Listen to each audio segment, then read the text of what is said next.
Entonces, gracias por recordar. Ahí sí.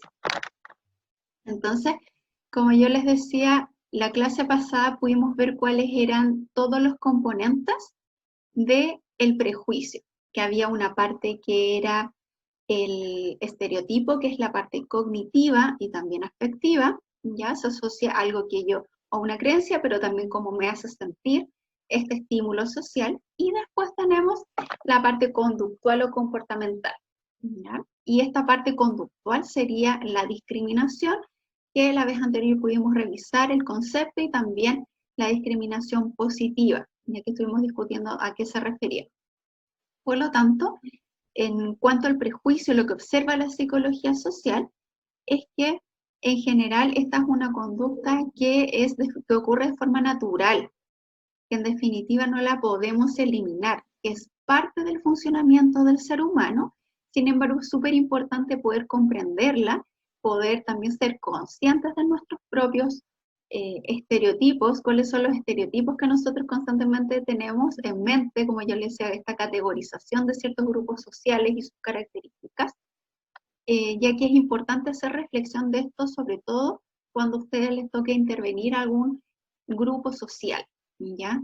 Si les toca intervenir, por ejemplo, con grupos de adultos mayores, si les toca intervenir con algún grupo de personas, por ejemplo, en situación de calle, con algún grupo de personas con consumos problemáticos de alcohol y drogas, por ejemplo, con algún grupo, por ejemplo, por decirles de agresores de personas que ejercen violencia intrafamiliar, por ejemplo, etcétera, ¿ya? Es súper importante ser consciente de que cuando ustedes se enfrenten a una población, a un grupo, automáticamente va a haber un proceso de categorización de estas personas. Y es muy importante tener en cuenta cuáles son estos estereotipos a los cuales yo estoy inmediatamente accediendo cognitivamente, y esto me va a permitir de cierta manera ser un poco más consciente en cómo interfiere esto en mi entrevista o en mi interpretación o en mi intervención con el usuario, ¿ya? Porque muchas veces cuando no se hace este ejercicio es fácil que ciertos estereotipos eh, terminen influyendo en la forma en la cual yo me voy a relacionar con este usuario o usuario. Por eso es súper necesario hacer una reflexión de que cuál es el estereotipo, ¿ya? Qué es lo que conllevan ciertas conductas, y no caer como profesional en conductas de discriminación, como lo abordamos en la clase anterior, ya sea discriminación positiva o discriminación negativa, ¿ya? Así que lo primero es saber que el prejuicio en sí es algo que no podemos sacar del ser humano, es inherente a las relaciones sociales y permiten de cierta manera hacer un filtro de la información que vamos recibiendo constantemente de distintos estímulos sociales. De hecho, en el ámbito de la psicología social, un científico dijo que la especie del ser humano podría ser descrita o debería llamarse como Homo stereotypus, ya que es un animal predispuesto al prejuicio y por lo mismo con sus determinados componentes, que es el estereotipo y la discriminación, pero que puede superar esto si es motivado a hacerlo, es decir, a través de la educación y principalmente a través de la autorreflexión y de la autoobservación, ¿ya? Si alguien... Hay un micrófono abierto ahí parece. A ver, ahí está. Entonces, es súper importante ser consciente de que todo lo que tiene que ver con el proceso de hacer los prejuicios es algo que es automático, es algo que es parte de las relaciones humanas, pero que nosotros, sobre todo cuando somos profesionales que interactuamos con grupos de personas, tenemos que ser conscientes de estas categorizaciones que hacemos y de cierta manera hacer una revisión para que no caigamos en utilizar también estas categorizaciones al interior de nuestras intervenciones, ¿ya? Entonces, por ejemplo, ahora acá como está el micrófono, ¿cómo piensan ustedes de que pudiese influir negativamente el prejuicio o el no ser consciente de los estereotipos para ustedes como futuros terapeutas ocupacionales si no son conscientes de estos conceptos? ¿De qué manera les puede influir de forma negativa ser prejuicioso y caer en estereotipos con sus usuarios? Ahí le dejo la palabra de forma voluntaria o en el chat. ¿Quién quisiera dar su opinión? ¿De qué forma ustedes creen que les puede influir de forma negativa no ser conscientes de sus prejuicios y sus estereotipos con sus usuarios?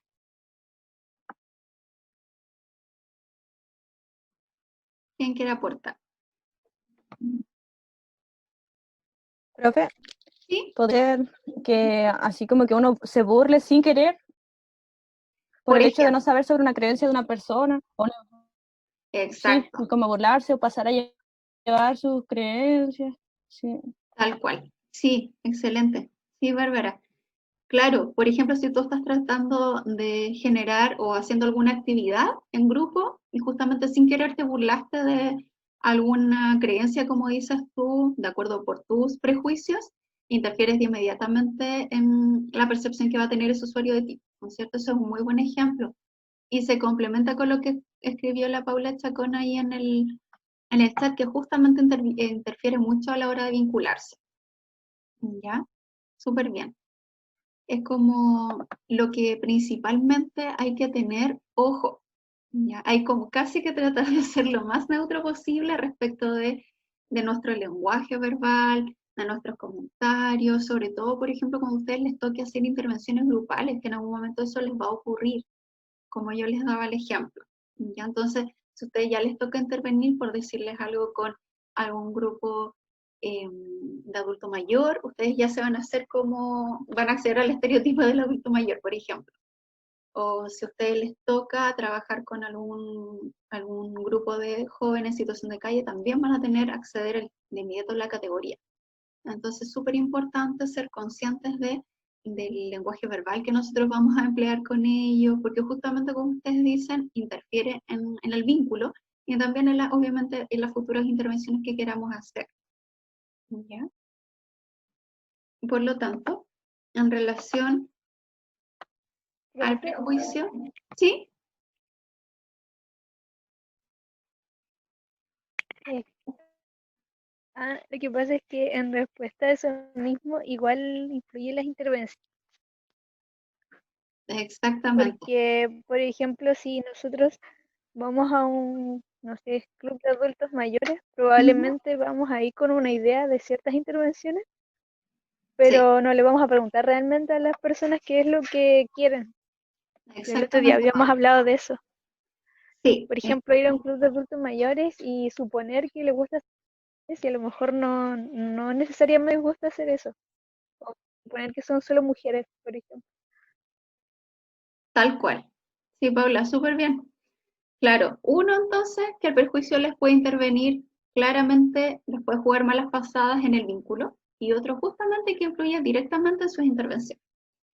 Entonces, ese ejemplo es muy bueno el que diste tú, Pablo, porque si llegan, claro, donde algún grupo de adulto mayor y ustedes llegan y tienen una imagen de lo que ellos quieren o lo que van a necesitar y puede ser que ese grupo de adultos mayores sean súper activos y tengan mucha necesidad como de más interacción social o de actividad física y ustedes le están colocando puras manualidades muy pasivas, por ejemplo. Les va también a generar una repercusión negativa en cómo van a valorar ellos las intervenciones de ustedes como profesionales. Entonces, claramente influye bastante. ¿Ya? O acá, por ejemplo, con esta viñeta que les puse y que en relación igual a lo que tú comentas, Paula, acá hay una viñeta donde un niño dice, así que tiene síndrome de Down, ¿ya? Le dice ahí el pequeño. Tienes, le dice así que tienes síndrome de Down, tienes una digo, una discapacidad, bueno, que eres diferente, pero también igual, entiéndeme, como que no sabía ni siquiera cómo dirigirse hacia el niño. Y el niño le dice, me llamo Luis y no hace falta que te líes o te compliques tanto, encantado. Es decir, llámame por mi nombre. Y entonces, por ejemplo, si a usted a futuro les toca intervenir con una población con la condición de síndrome de Down, o con discapacidad cognitiva, también ustedes van a tener como un prejuicio y en relación a eso, ¿qué les va a requerir? ¿Qué se les ocurre a ustedes que deberían o podrían hacer si ustedes les dicen el día de mañana que tienen que hacer una intervención con un grupo de niños y jóvenes con discapacidad cognitiva y ustedes saben que de inmediato ustedes tienen ya su prejuicio, ya sea por su experiencia previa, como les decía, la información que ustedes reciben de los distintos medios de comunicación, qué creen que es necesario como para poder mantener nuestros prejuicios a raya en una intervención. Si ustedes les dicen que tienen que intervenir con un grupo de jóvenes con discapacidad cognitiva y ustedes ya tienen un prejuicio, ¿qué harían o qué creen ustedes que deberían hacer para que ese prejuicio lo mantengamos controlado y no nos interfiera en nuestras intervenciones? ¿Qué creen ustedes, chiquillos?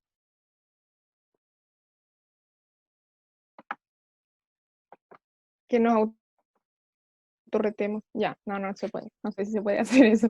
Ya, sí, pero explícalo. A ver, dime, Michelle, ¿cómo sería eso? Es que nos digamos a nosotros mismos que no podemos hacer eso y que intentemos ser lo más neutros al conocer a la persona. Ya, muy bien. Ahí dijiste Sin una pensar palabra nada de antes. importante. Exacto, conocer a la persona. ¿Cierto? Exacto.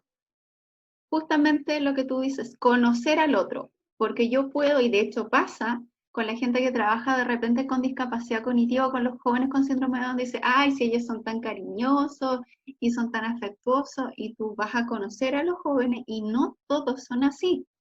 Entonces tus prejuicios, por ejemplo, como decía Pablo, pueden interferir en la actividad que tú llegues a instalar con los jóvenes. ¿Ya? Entonces, en primer lugar, lo que tú dices ahí, Michelle, es súper importante, es conocer a la persona. Y por lo tanto, ahí nosotros también... Profe, y también sería, Sí, dime, Rami. sería así como tomar el rol de profesional en vez de como ya yo como Romina y todos mis prejuicios que tengo, porque igual conocer a la persona es como el siguiente paso antes de prejuiciar, porque uno ve a las personas y prejuicia. Exacto, Entonces, como automático. tomar el rol y Sí. salirse como de... Exacto, casi como tratar de hacer esa división en uno mismo, ¿cierto? Como, ok, tratar dentro de lo posible, de colocarse en una posición muchísimo más objetiva. Y por lo mismo, el hecho de ponerte en una posición como profesional, como dices tú, Romy, justamente es decir, ok, yo me presento, esta persona se presenta conmigo, inmediatamente voy automáticamente a categorizarlo y me voy a acordar de todas las personas con discapacidad cognitiva que he conocido, qué es lo que yo creo de ellos. No sé, cuando tú haces la separación persona-profesional, el profesional ya tiene la capacidad, también como decía la Michelle, de mirarse a sí mismo y ser consciente de este proceso, pero evitando que esto interfiera de forma negativa, ¿ya? Entonces está súper bien lo que dices tú, Romy, es como, de cierta manera, desde el rol de profesional, eh, investigar incluso, y es decir, ya, yo tengo este prejuicio de las personas síndrome de Down, pero ok, voy a investigar, porque yo sé que mi proceso automático es de creer que todos, por ejemplo, las personas con síndrome de Down son de esta característica, pero no todos son así, entonces me voy a informar. Y también, como dice la Paula, también observar y escuchar, ¿cierto? Que se suma a lo que decía Michelle de conocer a la persona, ¿ya? Así que, justamente todo lo que ustedes me comentan, Romy, Michelle, Paula, tiene que ver con el mismo punto, es decir, en primer lugar, ser conscientes de que todos tendemos a categorizar, y no es que sean malas personas por hacerlo, es un proceso cognitivo que es natural y que se da y lo aprendemos a hacer de forma automática para sobrevivir socialmente, ¿ya? Pero en segundo lugar, tenemos que, desde nuestra mirada profesional, ser conscientes de que si me expongo ante un estímulo social, una persona o un grupo, voy a tender a categorizar, pero voy a conocer a esta persona, me voy a informar más quizás de las características de esta persona, incluso conocer más en profundidad su grupo social, su grupo familiar, su entorno, lo que yo les decía, en qué grupo está inserto, grupos de interés, su grupo de referencia, ya, su entorno, y eso va siendo como, de cierta manera, el filtro y que el prejuicio no sea lo primero y lo único con lo que me quedé, ¿ya? Entonces, todo lo que ustedes dijeron, chiquillas, es súper importante, observar, conocer, ¿ya? Involucrarse en saber más allá de esta persona, conocer sus gustos, sus intereses. Ustedes como terapeutas ocupacionales siempre van a intervenir desde ese punto. También cuáles son los intereses, los gustos, las actividades o actividades de la vida diaria, cómo está.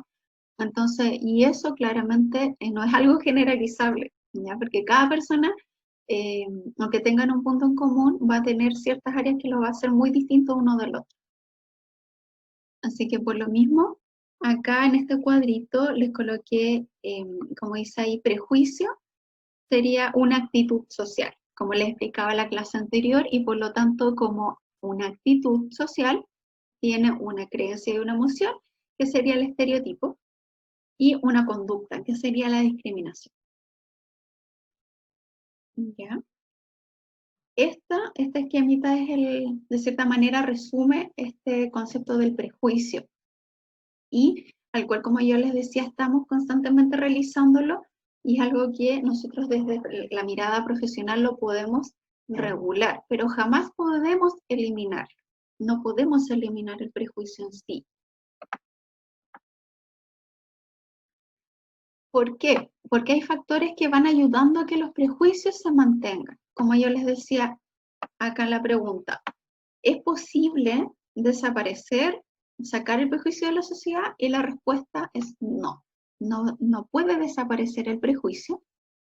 Quizás sí es posible, con lo que ustedes me decían, minimizar el prejuicio que yo puedo tener sobre un grupo de personas, sobre una persona, a través de la educación, de siendo conscientes de estos procesos, de que como profesionales tengamos una mirada más integral del otro, no quedarnos con la categoría, sino profundizar en esa persona, en todo lo que involucra, como yo decía, su familia, sus gustos, sus intereses, su grupo social, ¿ya?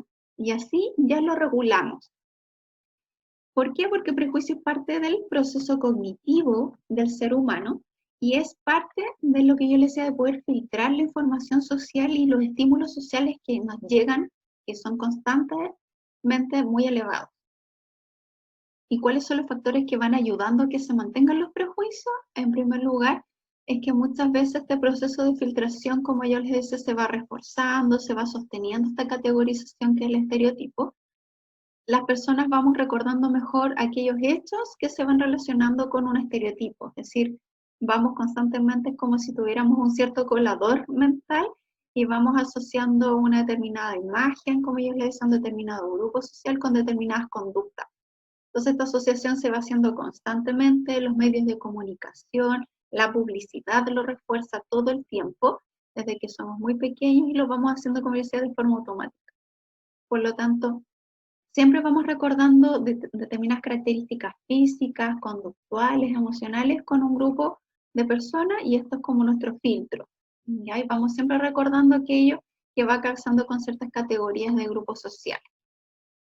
En segundo lugar, se ha visto que también los factores que ayudan al mantenimiento del prejuicio, hay un punto que se llama la defensa del ego, es decir, se ha visto en psicología social que al tener ciertos prejuicios acerca de un grupo de personas, de un grupo social, a las personas les ayuda a conservar su identidad y les da cierto sentido a veces de superioridad por ciertos grupos sociales, ¿ya? Entonces, como categorizar tu mundo, tu entorno, y de cierta manera te protege en algún aspecto en tu autoestima, sentirte aunque sea levemente superior frente a algún grupo X que tú identifiques, ya superior, ya sea en relación a tus habilidades cognitivas, superior en cuanto, por ejemplo, a habilidades, no sé, artísticas, superior en cuanto al estatus socioeconómico, a creencias religiosas, a creencias políticas, etc. Entonces, un segundo factor que ayuda a que se mantenga el prejuicio también tiene que ver con la defensa del ego, ¿ya? De que yo dentro de mi entorno social voy a identificar algún grupo social con el cual yo me voy a sentir levemente superior por algún motivo. Y la tercera teoría se llama the scapegoating, que es una teoría desde el psicoanálisis, donde se aborda que el prejuicio también es una cierta forma de sacar algunas de nuestras conductas agresivas o conductas hostiles.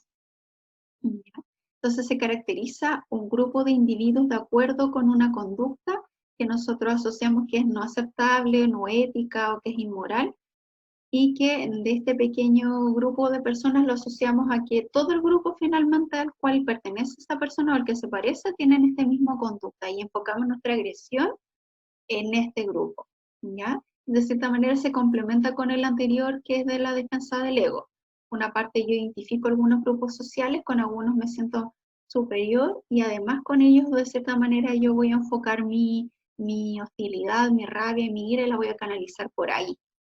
¿No? Entonces a eso se refiere de que hay una persona, un grupo pequeño de personas con ciertas características que si está inserta dentro de otra, nosotros generalizamos esta característica, esta conducta y enfocamos toda nuestra hostilidad hacia ese grupo de personas. ¿Ya? Entonces, son una serie de teorías que explican por qué, de cierta manera, el prejuicio, aunque somos capaces de, muchas veces, de estudiarlo, de ser conscientes del proceso, por qué se mantiene igualmente en las relaciones sociales. Entonces, en primer lugar, porque constantemente los estímulos sociales son tantos que necesitamos filtrar y esto, el prejuicio permite generar un mayor filtro de información. El prejuicio se mantiene porque estamos constantemente con estos, como yo les decía, ciertos moldes, filtrando información, categorizándola, y también se sostienen los prejuicios por esta defensa de nuestro ego y también la teoría scapegoating, que es como focalizar también nuestra hostilidad hacia un grupo, ¿ya? De acuerdo a una característica que nosotros le asumimos que es negativa por nosotros, ¿ya? Entonces, el prejuicio, si yo les pregunto en la prueba si es posible sacar el prejuicio o eliminarlo, no. Pero sí podemos minimizar cómo esto nos puede influir en nuestro trabajo a través de la educación. De ser conscientes de lo que estamos haciendo, revisar el prejuicio, ser conscientes de sus componentes, del estereotipo, que esto nos lleva a conductas, y por lo tanto si ya hacemos un filtro desde lo cognitivo, nos educamos, profundizamos en este grupo social, estamos menos propensos a generar conductas de discriminación hacia a un usuario o grupo de usuarios, ¿ya? O que las intervenciones tengan realmente el impacto que esperamos.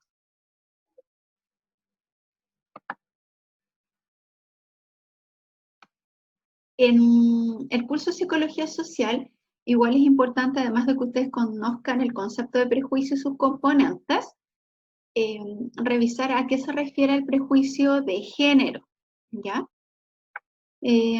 Por lo mismo, bueno, acá hay un micrófono y necesito preguntarles algo. Si ustedes han escuchado el término misoginia, por ejemplo. ¿Hay alguien que lo haya escuchado? ¿Alguno de ustedes, chiquillos?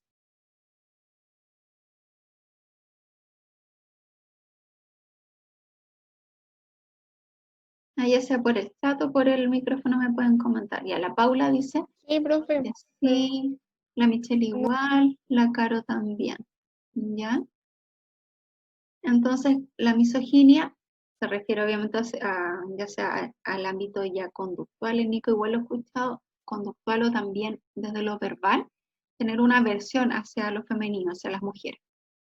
Pero ahora, ¿ustedes saben cuál es el término correspondiente para cuando hay una aversión hacia los hombres? ¿Lo han escuchado? ¿Cuál sería, o si alguien conoce cuál, es el término que se refiere a las Misandria, personas? ¿no? ¿Ya? ¿Y dónde lo pudiste escuchar, Felipe?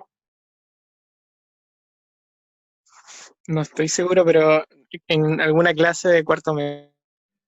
Ya. Ya, bien, Felipe. Ujú. De hecho, por ejemplo, ya el Felipe escuchó Misandria.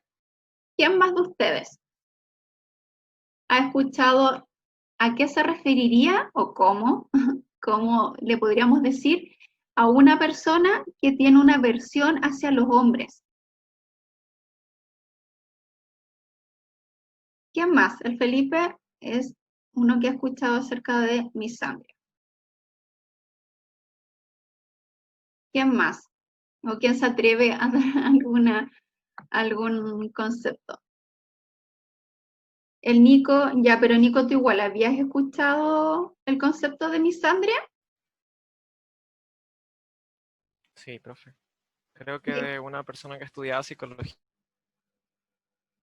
de hecho, de Jorge Velázquez, no sé si lo ubica, que igual de repente ¿Ya? conversó con él. Y él como que usa esos términos de repente, pero no estaba seguro así como de qué significaba ni nada, solamente lo había escuchado. Exacto. El Jason también. El Jason dice androfobia. ¿Ya? Súper. Entonces tenemos la misandria y también tenemos la androfobia. ¿Ya? La Paula me dice que también lo ha escuchado. ¿Ya? Y Paula, bueno, ahí me contestas por el chat igual. ¿Escuchaste misandria o androfobia?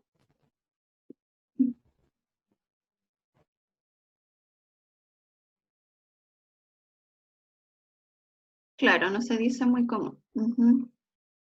Sí, por ejemplo, ahí el concepto, les hago esta pregunta, porque resulta que la misoginia es un término que es súper antiguo, ¿ya? En cambio, el concepto en relación a los varones, la misandria es mucho más nuevo.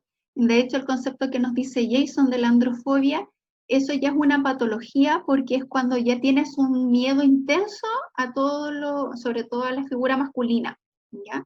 Así que la androfobia igual existe, pero se refiere a cuando hay una patología y generaliza a todos los hombres como una figura de temor, la androfobia, como a todo lo masculino hay miedo.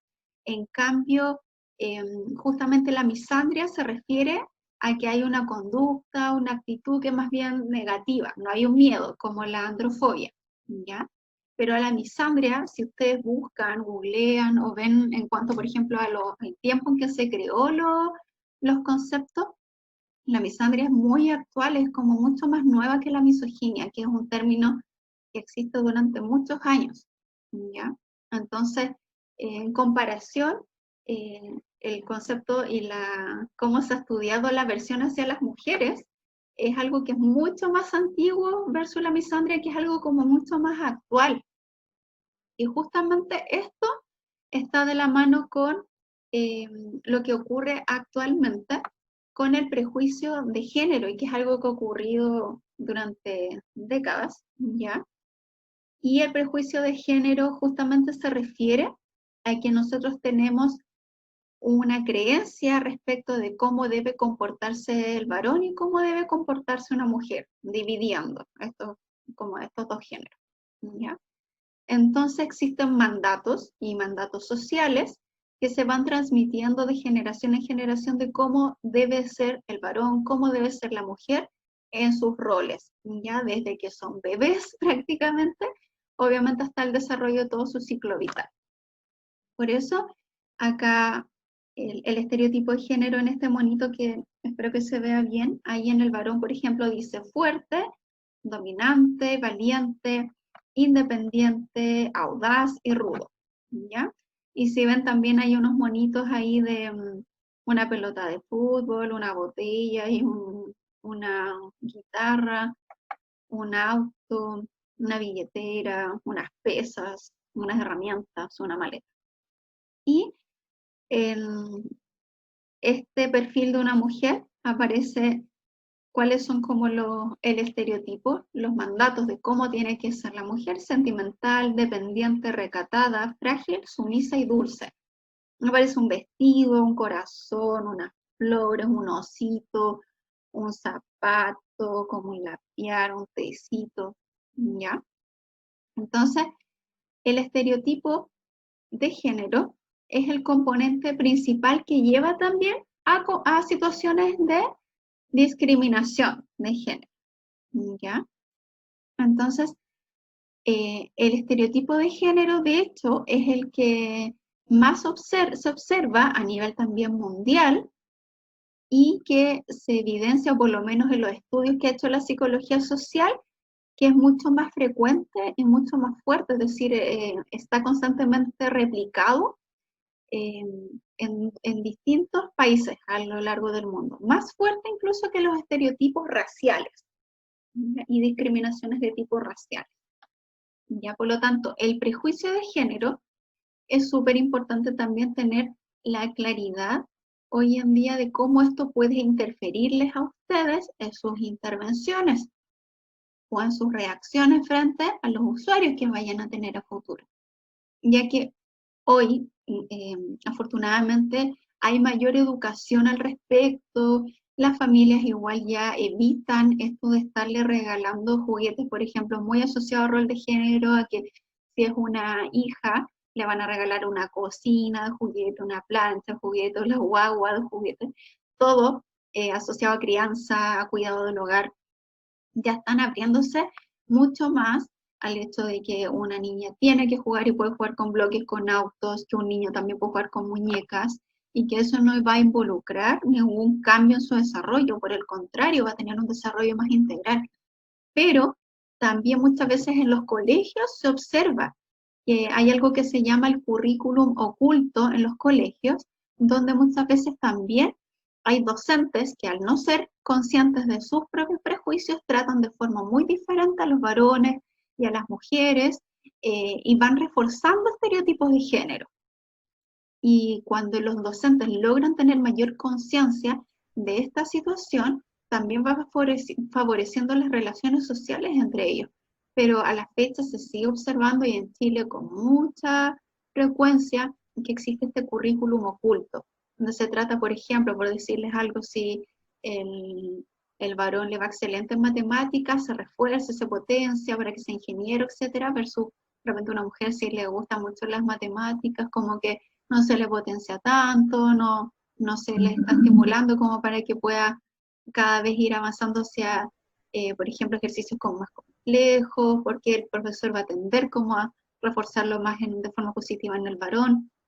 Entonces, en el proceso de ser un profesional, de vincularse con niños, con niñas, con niñas, es súper importante tener claridad de que los estereotipos de género existen. Las personas con las cuales a usted les toque intervenir quizás se han afectado muchísimo por la presión social también, ¿no es cierto?, de tener que encajar con estos estereotipos de género cuando no se sienten, obviamente, con las características psicológicas de ese género y de ese sexo. Por lo tanto, es súper importante ser conscientes de eso. Paula, ¿de cuál capítulo de todos los capítulos de Los Simpsons, con cuál lo asocias? Cuéntanos, porfa, o escríbelo como tú quieras.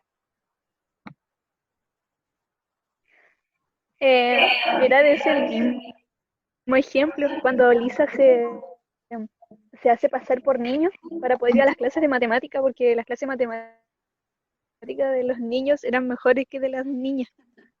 Ya. Y después como que para, si su hermano Bart le ayudaba, y tuvo que pelear con un niño como para tener como, para que lo respetaran, algo así era ese Claro. capítulo. Ya, No súper, sé si Paula. alguien se acuerda. Sí, yo igual he visto harto Los Simpsons, pero no me acordaba de ese capítulo, pero claro, ¿viste? Y eso es un capítulo de una serie gringa. Y eso, cuando tú ves estudios de currículum oculto en Chile, esa situación se da mucho acá en Chile, ¿ya? Cuando dividen el colegio por género, igual dice la Paula Chacón, ¿viste? Y si ustedes lo piensan, Los Simpsons es un programa que es gringo, pero muestra algo que ocurre en Chile y en muchas partes del mundo. Ya, o sea, hoy en día hay mayor conciencia social acerca de la lucha de igualdad de género, pero ustedes cuando tengan el trato con ciertos usuarios se van a encontrar con que sus usuarios, igual muchas de ellos vivieron ciertas situaciones también de discriminación, ya sea por ciertos intereses que tenían, por ciertas conductas que se asocian a un estereotipo, y eso es súper importante también pesquisarlo, para no ustedes que lleguen donde ustedes son usuarios y ustedes repitan esto que quizás a ellos les ha pasado por muchos años. Entonces lleguen a un entorno donde ustedes son acogedores, donde no los estén categorizando, se sienta plenamente aceptado con sus características, sus intereses, ya, porque el estereotipo de género daña muchísimo el desarrollo socioemocional, ya. Entonces, sí, claro, como tú, Paula, me cuentas, ese capítulo de Los Simpsons es una cultura gringa, pero eso mismo pasa acá en Chile, ¿ya? Entonces, como yo les decía la clase anterior, yo creo que ninguno de ustedes puede decir que nunca se ha sentido discriminado, porque siempre, a veces, situaciones muy pequeñas en las cuales es imposible no observar cierto trato distinto por algún X motivo, como decía, ya sea una discriminación negativa o discriminación positiva, ¿ya? Entonces, como les decía, si yo les pido en la prueba un estereotipo de género positivo, ¿ya? Un ejemplo sería cuando a la mujer se le asocia que tiene que ser dulce, sensible, que son características positivas, ¿no es cierto? Eso sería un estereotipo positivo. Sin embargo, como dice acá, ese estereotipo que es positivo también va a conllevar muchas veces un reconocimiento que es dañino. Como yo les decía, alguien, por ejemplo, las mujeres, cuando desde el ámbito de la psicología que a mí me ha tocado ver de repente varias chicas que hoy en día les encanta el fútbol, están inscritas en distintos talleres, en equipos, y resulta que al papá o a la mamá no le gusta porque eso es de varón y que no se ve femenina. Eso sigue pasando. Y es súper importante educar a los papás respecto de no limitar el desarrollo socioemocional por estereotipos de género. Y eso tiene que ver mucho con la crianza, y muchas veces uno tiene que tratar de lidiar con la crianza, con el estereotipo de los papás, de otros estilos de crianza más antiguos, y de que lleguen a un equilibrio para que no afecte de forma negativa a sus hijos. Entonces, de un estereotipo positivo, yo puedo generar también daño a un niño. Como yo le decía, un estereotipo positivo por una niña, es decirle que tiene que ser dulce y sensible, ya, espero ciertas características que asocio a positivo, pero si a esta niña le gusta y le encanta el fútbol o el rugby, tengo niñas que les encanta y quieren aprender rugby, el papá menos les gusta porque es más rudo todavía. Entonces le generamos un daño porque este niño, esta niña, está sintiendo que no encaja con lo que tiene que realizar de acuerdo al estereotipo que tienen los papás o la misma familia, los abuelos. ¿Ya? Entonces, siempre tener en cuenta que también un estereotipo positivo puede llevar a una situación emocionalmente dañina a la persona. ¿Ya?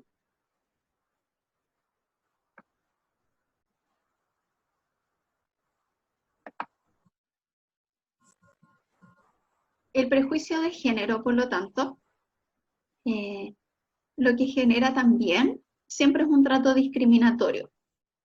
Y se va observando como el ejemplo que veíamos, que decía Paula con el capítulo de los Simpsons, lo podemos ver desde los colegios, y después en la sociedad en general, ya cuando también se establecen las relaciones dentro del contexto laboral, ¿ya? Lo que ocurre en Chile, las discrepancias en cuanto a los sueldos, o discrepancias también en cuanto a, de repente, a contratar varones en vez de mujeres, porque las mujeres se van a embarazar y pueden dejar el trabajo, etcétera, ¿ya? Hay una serie de creencias, de estereotipos que engloban y son parte del prejuicio de género. Entonces a la mujer se le tiende a categorizar que este género tiene que ser sensible, tiene que ser por lo general delicadas y débiles, y la sociedad va generando obviamente un trato discriminatorio, va generando dificultad y discriminación para acceder a ciertos sueldos, a ciertos trabajos, y obviamente va fomentando constantemente esta justificación hacia sentimientos de superioridad y autoafirmación, por ejemplo, del grupo o del género masculino en relación al femenino. ¿Ya? Y obviamente lo opuesto también ocurre, como yo les decía, que a veces uno en la relación con los niños sobre todo se encuentra con muchos intereses, con muchas motivaciones de los niños que no coinciden con los estereotipos que tienen los papás y no les gusta. Ya, como por ejemplo ayer la imagen que les coloqué ahí, soy hombre y me encanta cocinar.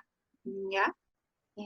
¿Qué pasa? Los varones sí, tienen ese interés, pero los papás tienen igual una concepción de un estereotipo negativo en relación a que eso no corresponde para un varón, no lo van a potenciar, justamente van a mostrarle que eso no es positivo, que no debe realizarlo, y va a ir afectando también su propio autoconcepto y su autoestima. Por lo tanto, el prejuicio de género es algo que es súper importante que ustedes tengan conciencia en su intervención con niños y con adolescentes sobre todo, porque son siempre situaciones que han afectado su desarrollo social, socioemocional en general, ya sea desde el colegio, como si, por ejemplo, han enfrentado situaciones de bullying. Cuando vimos igual el foro, muchísimos de ustedes, cuando yo les pregunté acerca de grupos de referencia negativo, vería que el 90% de ustedes colocó que un grupo de referencia negativo lo observaron en su colegio, muchos de ustedes vivieron situaciones súper complejas alrededor en esa etapa, y sobre todo muchos de ustedes abordaron bullying, que vieron, fueron parte o fueron víctimas de una situación de acoso escolar. Entonces, los prejuicios de género llevan a que muchos niños y jóvenes tengan y sean víctimas de situaciones de agresiones, de discriminación, y cuando esto viene de parte de docentes, de parte de compañeros, es muy complejo, ya porque ustedes se pueden encontrar con algún usuario, grupo de usuarios que han sido incluso, han vivido ciertas situaciones de prejuicio de género de otros profesionales incluso, ya que no debería pasar, pero de repente ocurre. Entonces es súper importante cómo ustedes se vinculen y generar un proceso de aceptación respecto del usuario con todas sus características y evitar caer nuevamente en el estereotipo de género, de cómo ustedes esperan que sea como varón o si es mujer, ¿ya? Ella, ellos o ellas. Por lo tanto, como les remarcaba, el prejuicio contra las personas de color o el racismo es una situación que se da muy, en comparación con el prejuicio de género, es menor, ¿ya? A nivel mundial se observa más el prejuicio de género que el racial. Y también, obviamente, ciertas situaciones de prejuicio que tienen que ver con criticar las orientaciones sexuales, ¿ya? Que hoy en día se ha observado que hay mayor educación y por lo mismo hay mayor información y a comprender la homosexualidad como algo natural y algo normal, y dejar de patologizarlo como en algunas épocas antiguas lo hicieron, ¿ya? Por lo tanto, el prejuicio de género muchas veces cuando se asocia con un prejuicio asociado a las orientaciones sexuales van dañando más el autoconcepto, la autoestima, las interacciones sociales de esa persona. Y es un área en el cual ustedes igual cuando entrevisten a sus usuarios, intervengan, es importante ser conscientes de sus prejuicios en estas áreas, en las áreas del género y en el área de las orientaciones sexuales, porque interfieren también mucho de su tema de crianza, el tema de formación escolar, en el ámbito familiar. Entonces es importante también tener claridad que esto no intervenga o intervenga lo menos posible, sobre todo en las entrevistas de vinculación con sus usuarios. ¿Ya?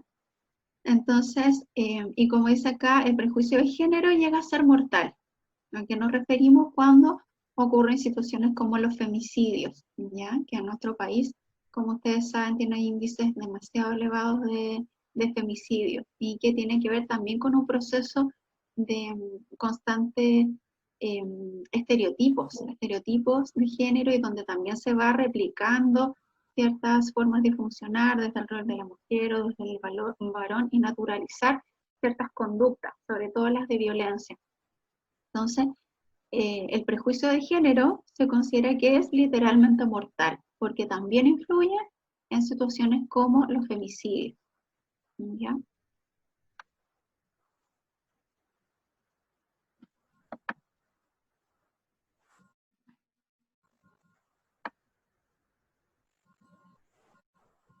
Ahora, ¿cuáles son las fuentes sociales del prejuicio? Es decir, ¿de dónde sale? ¿De dónde nace también? Desde la psicología social se explican que hay 3 fuentes sociales del prejuicio, como desde dónde nace. En primer lugar, se habla que la desigualdad genera prejuicio, ¿ya? Cuando hay una desigualdad desde los recursos económicos y sociales en las sociedades en general. Por lo tanto, el prejuicio sirve para categorizar también a las personas con ciertas características asociadas a su nivel socioeconómico. Y esto se ve desde la antigüedad, como dice ahí, por ejemplo, los amos en la antigüedad veían a sus esclavos como personas flojas, irresponsables y que no tenían ambición, entonces se merecían la esclavitud, ¿ya? Asociaban a esas características a este grupo de personas desposeídas y que se merecían este rol, ¿ya? Porque eran flojos, eran irresponsables y no tenían proyecciones futuras. Entonces, se ha visto que el prejuicio sirve, o de repente nace también de sociedades que tienen muchas desigualdades económicas, muchas desigualdades socioeconómicas en las posiciones sociales. Entonces sirve para justificar la superioridad económica y social de quienes tienen más poder. ¿Ya? Por eso aquí el dibujito, ¿ya? Entonces se generan características, sobre todo de los grupos de poder, hacia aquellos que tienen menos solvencia económica, menos poder adquisitivo, que tienen un nivel socioeconómico menor, se les adscribe una serie de características, ¿ya? Y viceversa también. Aquellos que tienen, por ejemplo, un nivel socioeconómico mucho más bajo, también va generalizando y adscribiendo características a aquellos que están en la situación de poder y superioridad económica. Entonces, una fuente del prejuicio sería la desigualdad de la posición social. Después, otra fuente, se habla de que hay una fuente emocional del prejuicio y tiene que ver con la frustración.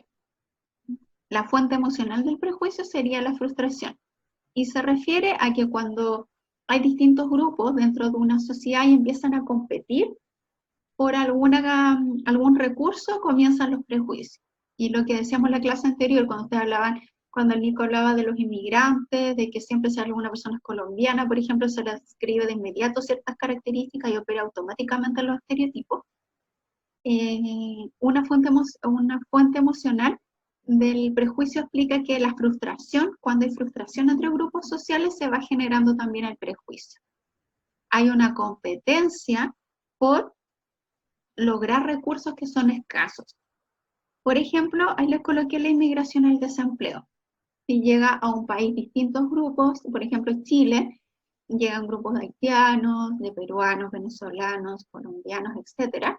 Y ya en Chile existe la percepción, porque los medios de comunicación muestran que hay poco empleo, llegan inmigrantes y la gente que ya vive, por ejemplo, en Chile, de inmediato le van a empezar a describir características y negativas, sobre todo porque los va a ver como una competencia para este poco empleo que hay, ¿ya? Información que es entregada por los medios de comunicación habitualmente y que después se va replicando en las interacciones sociales de las personas, ¿ya? Y obviamente en las redes sociales, que en la clase pasada también vimos que son muy potentes respecto de cómo nos impactan con la información.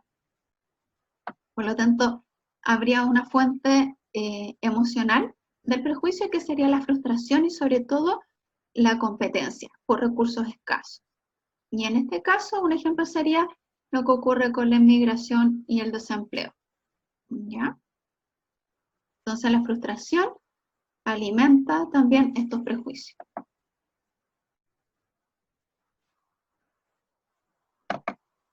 Tenemos después la fuente cognitiva del prejuicio, que acá está lo que ya habíamos revisado, que es el estereotipo. Ya el estereotipo es la fuente cognitiva del prejuicio.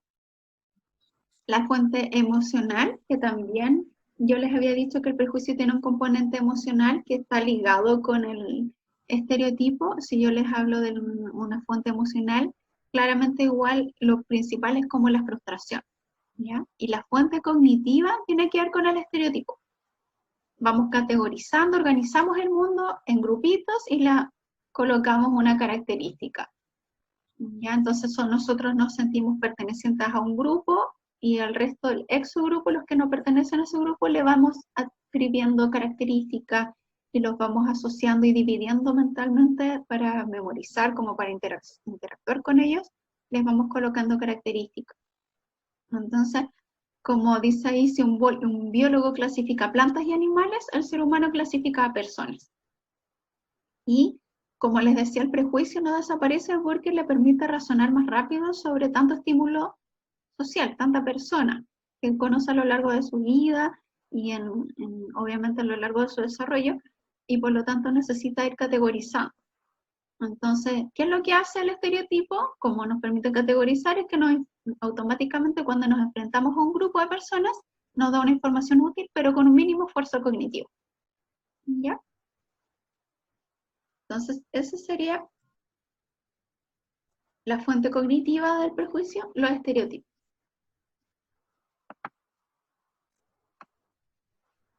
Y finalmente lo que vamos a revisar es una conducta que también se aborda en relación después de la influencia social, a las relaciones sociales, que es el altruismo. Ya podemos observar cuáles son las características del prejuicio, cuál es la discriminación, cuál es el estereotipo, en específico cuál es el estereotipo y el prejuicio más frecuente es el prejuicio de género, y el que genera igual un impacto social importante. Y el altruismo tiene que ver justamente con el ayudar, ¿ya? Es como dice la definición, el altruismo sería la complacencia en el bien ajeno sin interés consciente en el beneficio propio. El altruismo, por lo tanto, sería lo opuesto al ser egoísta. Es una persona que es servicial, que es desinteresada, incluso cuando no se le ofrece ningún beneficio a cambio, ni lo está esperando. Entonces, muchas veces tiene que ver con una conducta desinteresada hacia el resto. Y hay una norma que se llama de responsabilidad social, que se refiere a que siempre hay que hacer un balance entre el dar y recibir en las relaciones sociales. Y finalmente hay tres teorías que nos indican por qué se produce el altruismo. ¿Ya? Habría una teoría del intercambio social, el interés de uno mismo disfrazado de ayuda y la empatía como fuente de altruismo genuino. Ustedes, chiquillos, acá les coloqué el monito del micrófono para hacerles una consulta. ¿Ustedes con qué o a qué personaje o con qué persona relacionan, por ejemplo, el ser altruista? ¿Alguno de ustedes que me dé algún ejemplo? ¿Alguna persona, no sé, famosa que ustedes digan, ya, esta persona es altruista?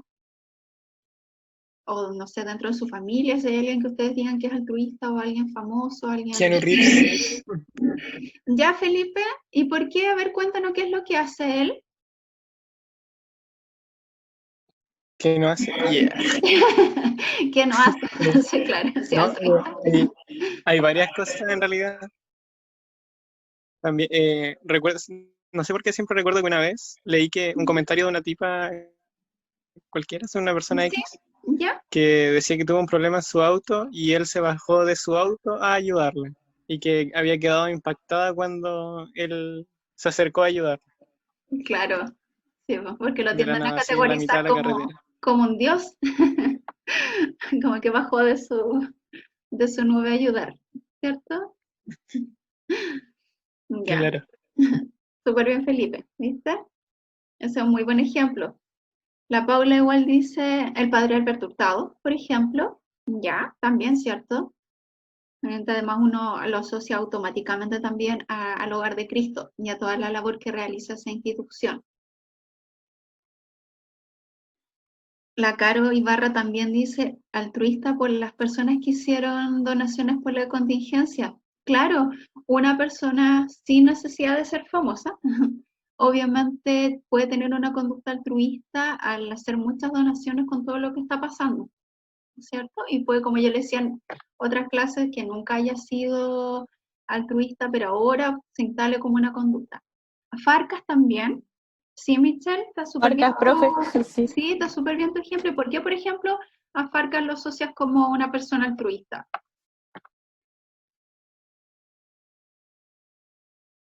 Porque él le da plata a las personas que necesitan y ha ayudado a Tomás González y a varias personas que por falta de plata no pueden hacer lo que quieren. Exacto. Sí, muy bien, Michelle. Claro, de hecho él es como, lo asociamos Farca y es como el estereotipo billetes, como entregando inmediatamente la ayuda económica necesaria a personas que lo necesitan mucho, ¿cierto? Y claro, no es que Farcas después les pida algo a cambio a esas personas, justamente se lo pide, él entrega este apoyo monetario y obviamente es para que él observe que esta persona que necesitaba ese dinero lo ocupe en aquello que necesitaba, pero no pide nada a cambio a las personas. Así que es igual es un súper buen ejemplo respecto de a qué nos referimos con el concepto de altruismo. Súper bien su ejemplo, chiquillos.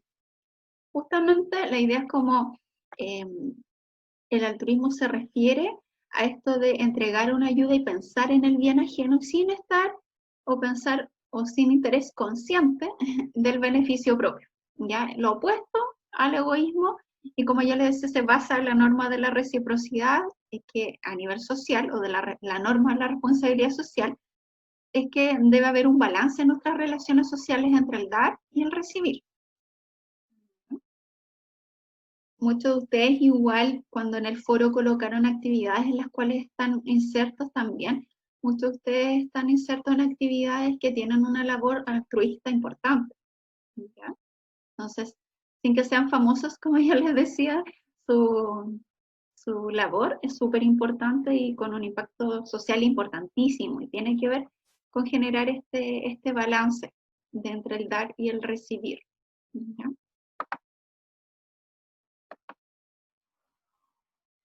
La primera teoría que explica por qué somos altruistas en algunas ocasiones, o por qué hay estas personas que ustedes nos dieron el ejemplo de altruismo.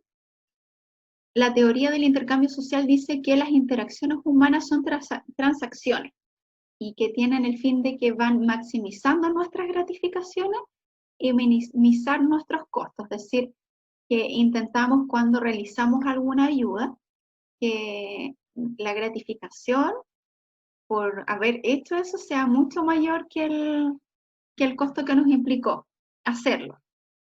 Un ejemplo que se asocia, que está en el libro de Psicología Social, es acerca de los donantes de sangre, ¿ya?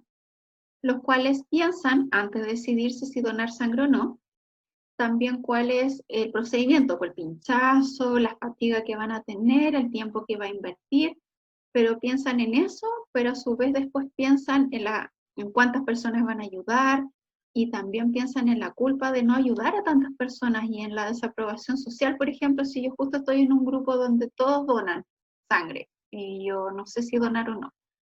Entonces la persona lo que hace en la teoría del intercambio social es como un balance. Me van a pinchar, me voy a fatigar, me va a doler, me voy a demorar, pero en realidad eso va a ser mucho menos que la aprobación social, que me voy a sentir menos culpable por no donar sangre, voy a sentir que voy a ayudar mucho, entonces es como una balanza. Entonces, se ha observado que las personas hacen más donaciones cuando se les da también muchas veces algo a cambio, como un pequeño dulce, un sticker o incluso algo muy chiquitito, que reconoce también esta donación que tú hiciste. Entonces, hay una teoría, la teoría del intercambio social sería como la primera que explica por qué a veces ocurre el altruismo y tiene que ver con una transacción. Y nosotros vamos a maxificar las gratificaciones, es decir, buscar una situación donde nos sentamos que la gratificación es mayor al costo que nos va a implicar hacerlo. Y el ejemplo es de los donantes de sangre.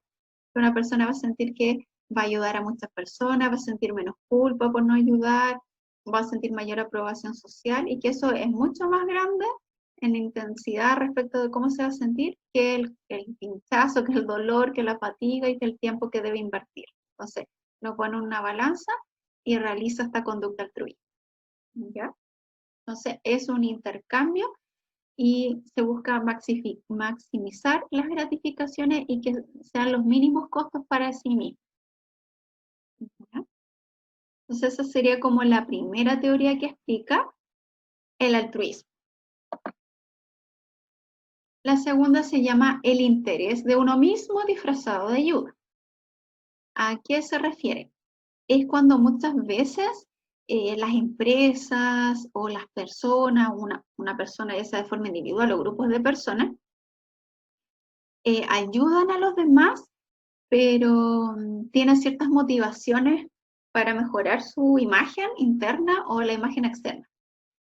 Un ejemplo sería las empresas cuando hacen grandes donaciones de dinero a X campañas, con la finalidad no principalmente de ayudar, sino de mejorar la imagen corporativa que van a tener frente a sus consumidores. Y así, por ejemplo, aumentar el consumo de su marca. Y entonces acá, una teoría que explica las conductas altruistas decía, oh, esta empresa, qué maravilloso, donó 1.000 millones de pesos, oh, que son buenos.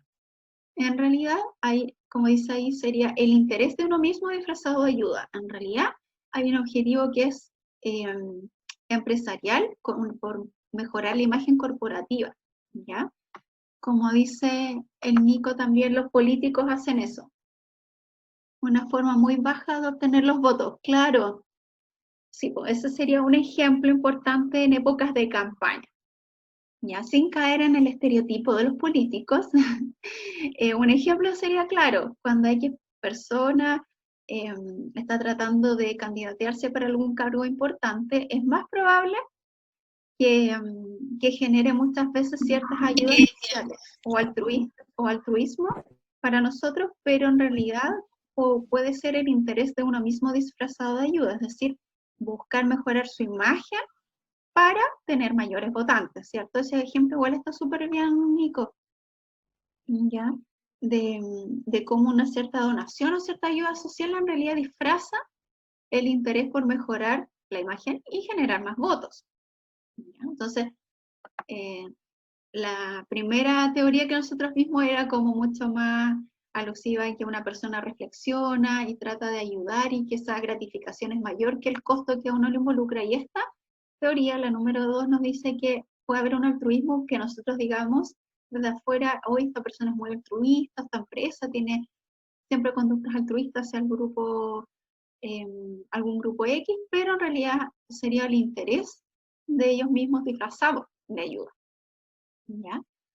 Entonces, claro, y después aparece otro ejemplo que les coloqué como general, que puede ser que una persona siempre esté llevando a otra en su auto y en realidad lo que está buscando es como que hable muy bien de él o de ella, está buscando también la gratificación como externa, que digan, oh, esta persona, que hable muy positivamente de él porque necesita generar una imagen muy exacerbada y muy positiva. Y claro, y los beneficios internos sería cuando una persona, de hecho ahí se habla de que ahí hay una conducta altruista que es más genuina, cuando una persona ayuda a otro, pero sus beneficios internos, es decir, se siente que está ayudando a esta persona por la empatía y no por una imagen. Entonces, si nosotros hablamos en la teoría 2 de por qué hay conductas altruistas, hablamos de que las personas cuando ayudan a otros esperan igual de cierta manera una retribución. Y esta retribución, algunos buscan una retribución externa, mejorar su imagen ante el resto, ya sea una persona o una empresa, y otros buscan beneficios internos, es decir, sentir la gratificación de ayudar al otro porque el otro pudiste sentir empatía hacia otra persona. Y porque además aumentan también nuestra autoestima, nuestra sensación de valía, ya que cuando actuamos como voluntarios también en algunas actividades sociales se activan también nuestras motivaciones, nuestros valores humanitarios. Una motivación es formar parte de un grupo y conseguir también aprobación social. Y esto favorece una autoestima, como yo le decía, la confianza en sí mismo. Entonces, vamos a tener con el altruismo beneficios externos, motivaciones externas como la imagen y motivaciones o beneficios internos. Tienen que ver mucho más con nuestra autoestima, ¿ya? Y sentir que respondimos con forma de empatía o empática hacia otra persona. ¿Ya? Entonces, por lo general, como yo le decía, la gratificación, muchas veces el altruismo puede ser el interés de uno mismo disfrazado de ayuda.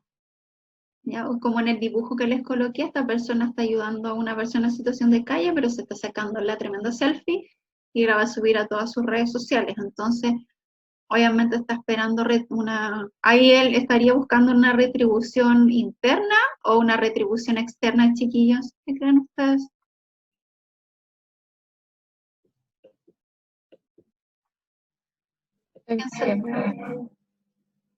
Sí, exactamente. ¿Cierto?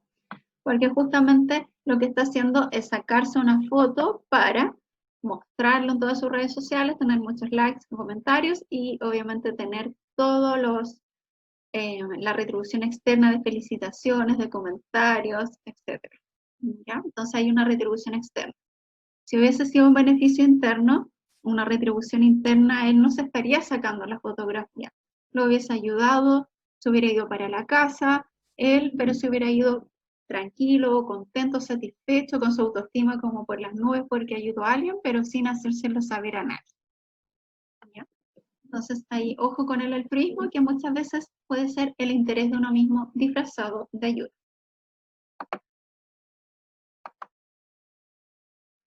Y la tercera y última teoría dice que el altruismo muchas veces es la suma de una inquietud más la empatía. ¿Ya? ¿A qué se refiere?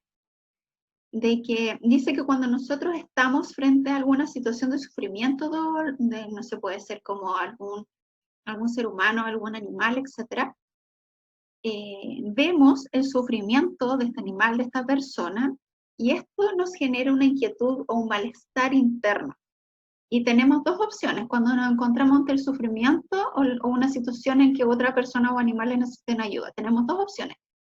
Nos escapamos de la situación para disminuir este malestar, o bien nos enfrentamos a la situación y ayudamos a estos animales o a estas personas. ¿Ya? Entonces, el psicólogo Daniel Batson, él en el año 87 logró explicar la conducta de altruismo y decía que sería esta suma de una inquietud que nos surge interna, o por eso ahí dice en el monito malestar, ¿ya? Ya frente a una situación ajena, sentimos cierto malestar interno, y ahí justamente nosotros tenemos dos opciones, que es motivarnos por ayudar y hacer que esta inquietud o este malestar del otro baje y desaparezca, o huir. Entonces, ¿qué es lo que hacemos? Que frente al malestar de otros tenemos la opción de la motivación egoísta por reducir nuestro malestar. Entonces, frente a este sufrimiento ajeno, en realidad yo no miro, o apago la tele, o paso de largo, pero no ayudo. ¿Ya? Entonces ahí se habla de una motivación egoísta, porque yo me doy cuenta que de forma empática, por ejemplo, yo me pongo en el lugar de la persona, sé que está sufriendo y yo también, pero me voy. Prefiero evitar este estímulo que me está generando esta inquietud.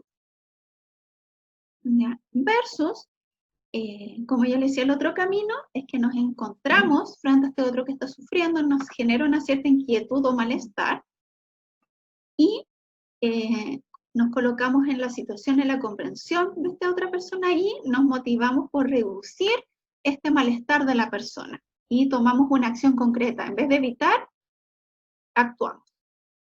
Y realizamos una conducta para lograr reducir esta inquietud o malestar de la otra persona, y también, por lo tanto, mi propio malestar al verlo mal a este grupo social, ¿no? de animalitos. ¿Ya? Entonces, así nos enfocamos en el que sufre, nos motivamos en ayudar, ya pensando en su propio beneficio y no en el nuestro. Entonces, acá se hablaría de que esta explicación del psicólogo Daniel Batson sería el real altruismo, en el fondo, el altruismo genuino, ya, donde habría una sensación de percibir el malestar del otro. Yo percibo mi propio malestar, y en vez de evitar mi malestar huyendo de la situación para reducir mi propio sufrimiento o malestar, yo actúo por reducir el malestar de esa otra persona, y obviamente trato de solucionar ese sufrimiento del otro, ayudándolo y pensando en su propio beneficio, y por consiguiente después yo me sentiré mucho más aliviada de ver que ese sufrimiento del otro ha bajado por el proceso de empatía, obviamente. ¿Ya? Y esa sería la última teoría que explicaría, y que nos diría que este sería el real altruismo, el altruismo genuino, donde funciona la empatía y nuestra motivación por ayudar al otro, y no una motivación egoísta para reducir nuestro malestar por enfrentar algo doloroso. ¿Ya? Y eso sería, chiquillos. Esos son todos los contenidos que tenía para ustedes, que sería la última clase.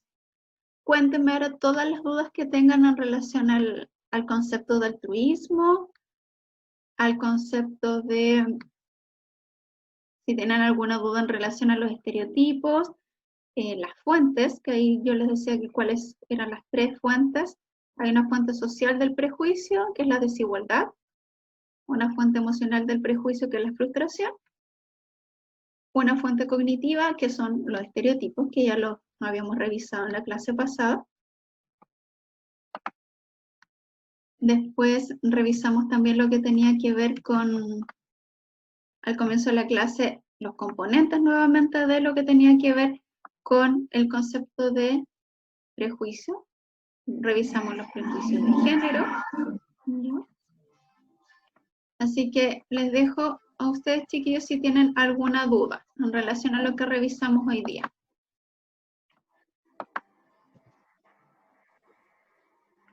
Y ahí partimos hoy. Cuéntame si tienen alguna duda, consulta de los contenidos.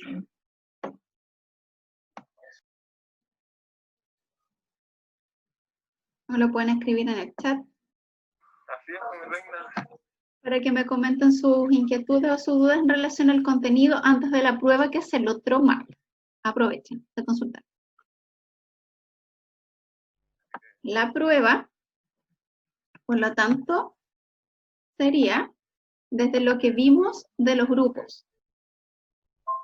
Todo lo que tiene que ver con el contenido de los grupos, los aspectos esenciales de los grupos, los tipos de grupos igual que nosotros revisamos y que también los revisamos en los foros. Después todo lo que tiene que ver con la influencia social, donde nosotros revisamos lo que tenía que ver con la conformidad, lo que tenía que ver con la obediencia. ¿Ya? Y después todo lo que estamos revisando en relación a lo que es prejuicio, estereotipo, discriminación, estereotipo de género y el concepto de altruismo. Acá están los subtipos de conformismo que revisamos, los mecanismos de influencia social. Y obviamente igual entre el texto que les indiqué que debían leer para poder contestar, el foro. ¿Ya? La idea igual es que este mismo contenido que vamos a hacer la prueba es el mismo que ustedes van a tener que aplicar en la película que yo les indiqué hace un ratito que deben ver, que puede ser de forma individual o hasta 4 integrantes. ¿Ya? Así que eso, chiquillos. Por lo tanto, la prueba sería desde acá, en lo que comenzamos a ver durante todo este mes.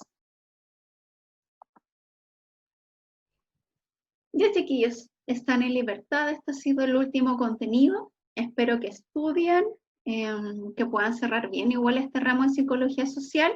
La idea es que cualquier persona que el otro martes visualice que vaya a tener algún problema con su conexión de internet, me avise desde antes, porque la prueba va a ser con la misma modalidad de la prueba anterior.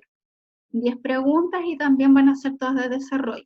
¿Ya? Algunos con imágenes, también con aplicación principalmente, entonces la idea es que ustedes se manejen bien respecto sobre todo de ejemplos, que lean también los conceptos, porque una vez que comprenden los conceptos pueden aplicarlos mejor.